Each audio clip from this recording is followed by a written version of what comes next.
This is the Horse Radio Network. This is episode 78 of the Wisdom by WESA show on the Horse Radio Network. This is Mike Donnell. And I'm Sophia Geller. Welcome to Wisdom by WESA on the Horse Radio Network. My loyal co-host, Casey Wilbanks-Coletti, was unable to join us today, so Sophia and I are going to carry on. And welcome to the Wisdom by WESA podcast on the Horse Radio Network, brought to you by the Western and English Sales Association, WESA, which provides the world's largest trade events for retailers, manufacturers, and sales representatives of the equestrian industry. In this podcast, we feature exclusive interviews with noteworthy Western and English personalities, retailers, and exhibitors you've always wanted to talk to. Don't miss out on all the news from manufacturers and retailers in the equine industry. And Sophia, you have a message. Today's episode airs just after Thanksgiving. So on behalf of WESA, I want to thank our fabulous co-hosts, Mike and Casey, as the voices behind the show and the talents behind the microphone, and for truly going above and beyond, even starring in our anniversary video. And of course, also the Horse Radio Network and their team for putting together each and every episode. It's been another interesting year, but we're thankful for the members and retailers of the association to keep going together and move forward as a community. And of course, also for giving us your time and listening to Wisdom by WESA or even participating. And we also want to thank the WESA board for supporting the Wisdom by WESA podcast and for making it all possible. This podcast, it's truly an exciting way for us to connect with the industry and to share stories, learn from one another, and stay in touch. And we are looking forward to more episodes and more guests and more stories, and can't wait to see what's coming up. And also, if any of our listeners would like to give back to the community during this Thanksgiving season, I'd like to remind everyone that they can do so through West Trust. And there's more info on the West Trust Facebook page, which is at West Trust Fund. And there also will be a special West Trust raffle available on site in January. So thank you again, everyone, and happy Thanksgiving. Like many of the historic, famous, and highly successful companies we featured on Wisdom by WESA, Wolverine Worldwide's history can be traced back more than a century to the foresight and the hard work of one man, G.A. Krause. Krause founded the company in 1883 in Rockford, Michigan, where its headquarters remain today. Not only was Krause devoted to making quality footwear, he was a progressive fellow, and in 1901 organized a power company to bring electricity to his hometown. He understood vertical integration, and in 1908 he and his sons, who were in the business, built a leather tannery to provide the firm with Wolverine horsehide. During World War II, the company developed pigskin gloves for the Navy and then built another factory to produce pigskin suede leather. In the 1950s, the company introduced the famously casual shoe brand, Hush Puppies, and it is said that by the early 1960s, 1 in 10 American adults owned a pair.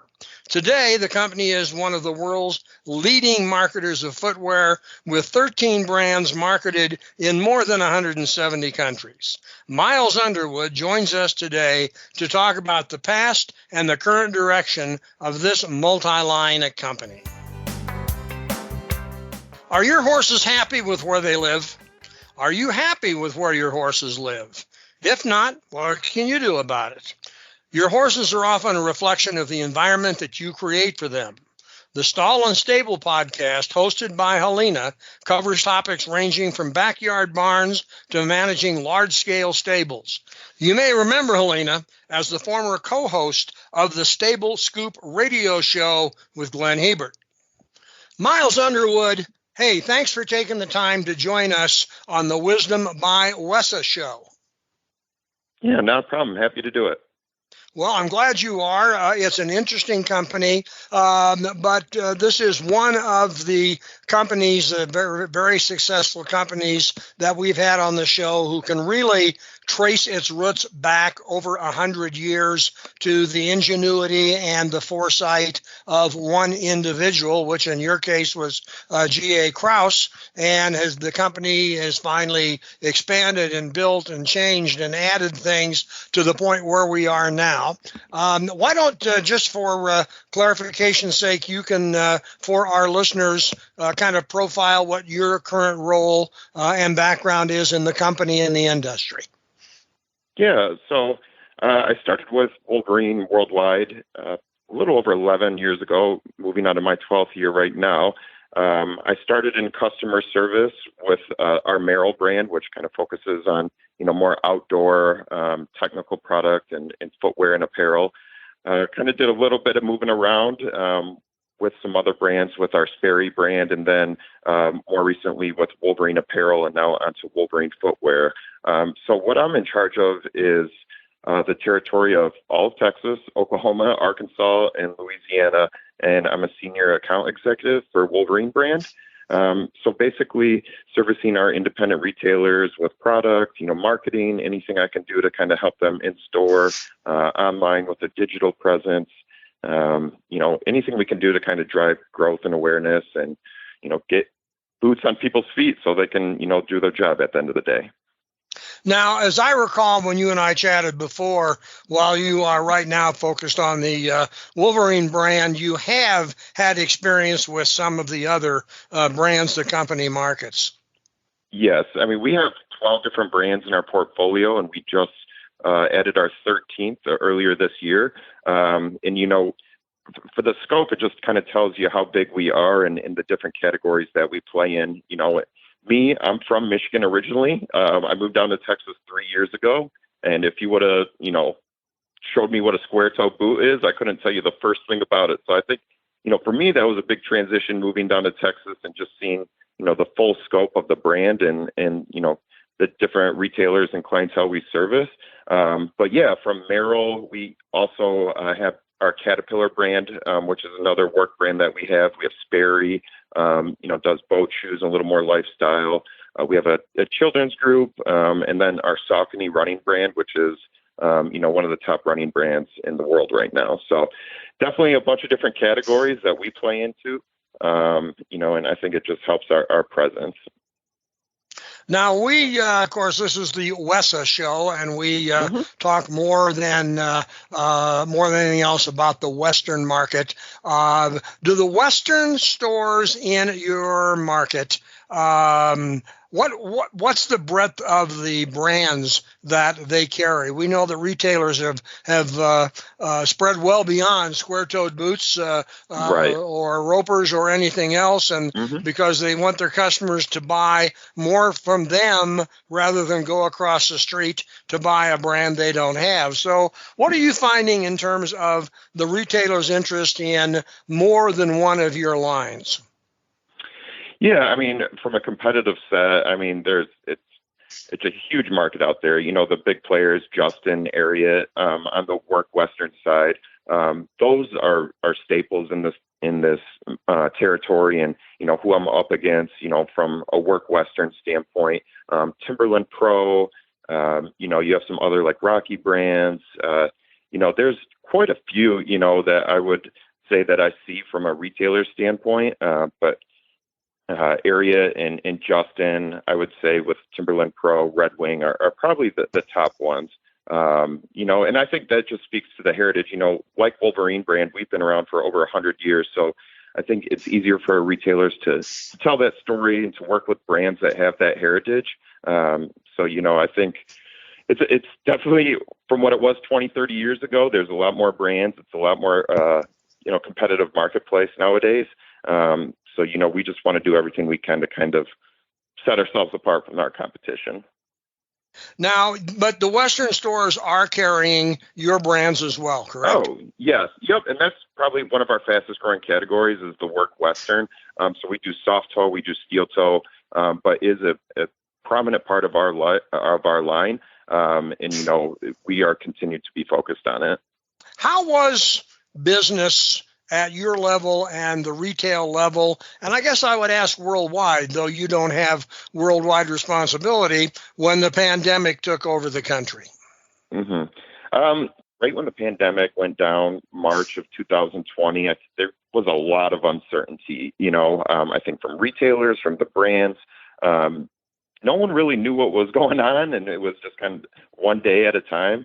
I think we wanted to prepare for the worst and hope for the best, but I think with the supply chain issues that we're seeing right now, there's just been a lot of turmoil going on. But I think the one thing that benefited work boots and retailers is when COVID happened, work boots were deemed essential. So a lot of our farm and ranch and our Western retailers, they were able to remain open during a lot of the pandemic. And I think that benefited their businesses. But there's definitely been, more disruption in the last year than I can ever remember, from, factories overseas to, the port issue in Long Beach, just to inventory shortages across the industry. It's truly been a unique time in the industry, and I think the challenges are remain consistent, and hopefully by next year we'll see some of that alleviate. But yeah, it has been a crazy time that I can never remember. Well, I think that's true in almost every industry, and we've talked to retailers, a lot of retailers on the show who somehow or other were able to get through COVID because they were carrying product lines that were being purchased by people who were considered essential, and that includes the construction people and the other people who buy, your work product.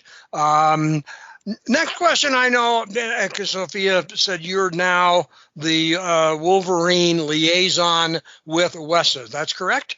Correct, yes. So what do you look for? Have you been to the WESA shows, and what do you look forward to, or how do you think WESA can assist what you're doing, and what can you learn, or what do you hope to learn from being involved in the WESA shows? Yeah, well, this will be my first show, so I'm looking forward to do it. I believe previously it was in the Denver area, and then it moved down to Dallas in the past year or so. Correct me if I'm wrong. Correct. Correct. So, yeah, so one of the other sales reps had reached out to me and just said they're moving the show to Dallas. It'd be a good one to attend.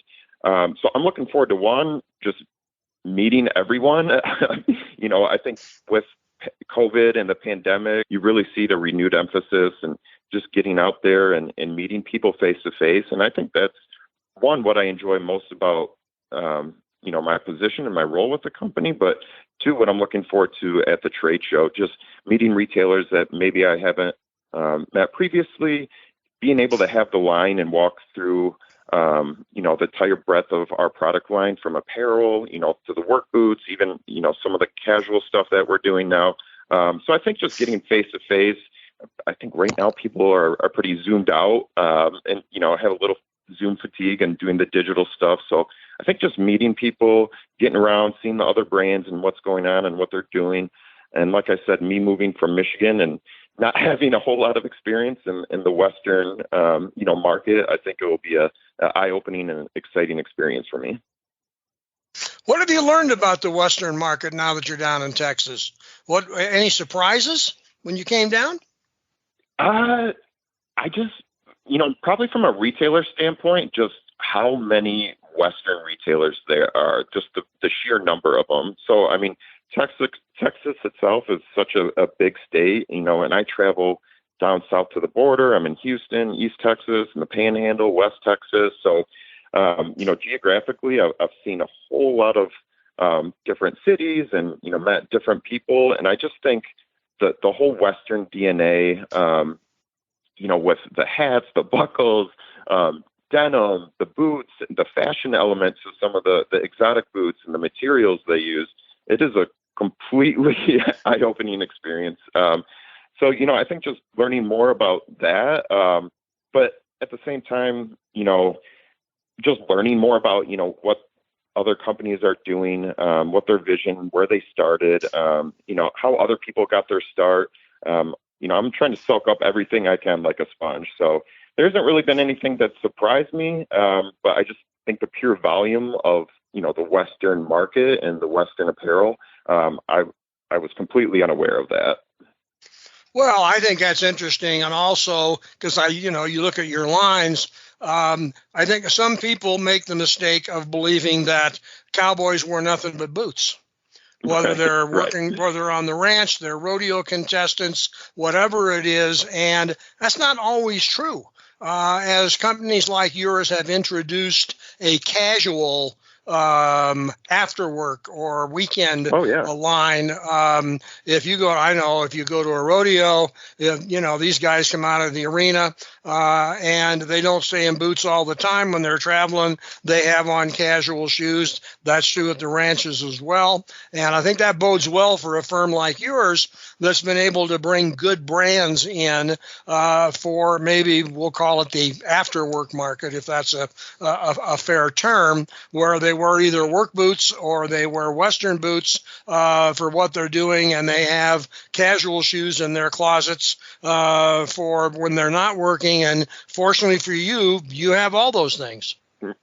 Right. And primarily what I sell is a steel toe or a composite toe work boot, but our soft toe business, is growing leaps and bounds as well. Just because, if you don't have to wear a safety toe shoe, I probably wouldn't want to, So like you said, people that are post rodeo or after work, that want to still have something comfortable and have a casual element to it, but still, be close to what they've been wearing before. So, I think that speaks to who we are as a brand and, the choices that we have for our retailers and our consumers alike. What do you predict for the future coming up in the next year or so? Anything? Well, I think, the supply chain issues, I think we're continuing to see, challenges on that side with, different brands and different factories getting goods, if they're doing overseas. What I would like to see is more USA made production, I think across the industry, and something that we could benefit from as the overall industry. So I would really like to, see that become a focal point for brands. But I think just trying to getting back to normal, there's been such a disruption with a lot of this moving to online, for certain retailers, the Amazons of the world, Zappos and that. So I'm hoping for a renewed rejuvenation in kind of the brick and mortar business. That's the customers I work with. That's, I think small business has really taken it kind of on the chin this past year. So I think just kind of getting back to the roots and getting back to normal, that's what I'm hoping for. But I think at this point it's anyone's guess. But, I'm really excited just to get to the trade show and just meet new people and, have different conversations and really just have a sense of normalcy again. I know that a lot of retailers, as we talk to them, a lot of retailers have added a website, a transactional website. They sell and they market online. Are they including your brands in the product offering that they're presenting online these days? Yeah, and for the most part, I think even if it's not as transactional, it's good to be able to tell, that story of about a particular retailer. They can tell kind of their goals and who they service. I think primarily they do have, our brands. What I see, a lot of what the customers I service is it's still a brick and mortar business. Our guys are blue collar guys, in where they might go online and check reviews on that. You don't want to wait a week to get a pair of boots when you need them right now. If you have a waterproof leak or you have a sole coming apart, last thing you want to do is wait till it to come in, try it, make sure it works before you even, get to use it. So good point. And that's where I see, where after the pandemic, I think everything kind of went to the digital space. Now it's time to kind of come back. And now I think it's just trying to find, that sweet spot. So, I think a renewed emphasis on brick and mortar, but the digital business should be also a complementary piece. I think they can coexist and, one shouldn't have to take away from the other. Well, it sounds as if you're enjoying your life in Texas. Clearly, you've got a tremendous company behind you. You are working with one of their top brands. But as I looked at the company's website and did reading, I mean, your worldwide footprint is huge. And that's got to be comforting to you out there selling, knowing the size and the scope and the history of the company that stands behind the brand that you're offering to your retailers. Most definitely. And, I think that's where some of the, maybe the smaller brands might have a struggle just getting their name out there. I do have the benefit of a large corporation behind me where we have, the marketing dollars to help support our customers, but just having that name brand recognition, for work boots alike, so when I do visit retailers, it's very rare that I have one that doesn't know the Wolverine brand. So it really is just getting people up to speed in what we're doing and what we've been doing, where we're going. There's been a lot of change from a product standpoint and kind of, where we're going directionally as a company. So, I think just having the resources behind us and having that name brand recognition, it's a comfortable pillow I can put my head on at night. Well, and we appreciate you telling us that story. We're glad to have Wolverine with 130 or so years of history behind it. We love talking to, we like talking to new companies too, don't get me wrong, but there's something, just fascinating about companies that are still here 100 and plus years after their founder envisioned the concept, which shows the founder had a pretty good idea to start with. Oh, definitely. And, there's a saying that one of my managers always used to say. He said, we're not good because we're old. We're old because we stayed good. And I thought that just spoke volumes of who we are as a brand. Being over 130 years old, having a part of America's, original work boot, and just telling that story. I see some of the pictures of the old shoe factories that we used to have back in Michigan. And it's pretty cool heritage and history to be able to speak on that on a consistent basis. So I really appreciate the time and the interview, and hope I answered your questions clearly enough. And you did great, my man. It was wonderful having you on the show. I appreciate it. Now you go finish what you were doing and then have a happy Thanksgiving and then get out there and sell more Wolverine product. I will do my best. I appreciate it. Thanks a lot. If you have feedback on the show, we'd love to hear it. There is a contact link on the Wisdom by WESA website. And of course, the Wisdom by WESA show will be published on the 15th and 30th of every month. You can listen on your most favorite podcast players. You can also listen on the Horse Radio Network app on iOS or Android phones. Just search Horse Radio Network in the App Store. It's free and it's easy to use. Be sure to visit all the great shows on the Horse Radio Network at www.horseradionetwork.com. WESA, where the industry meets.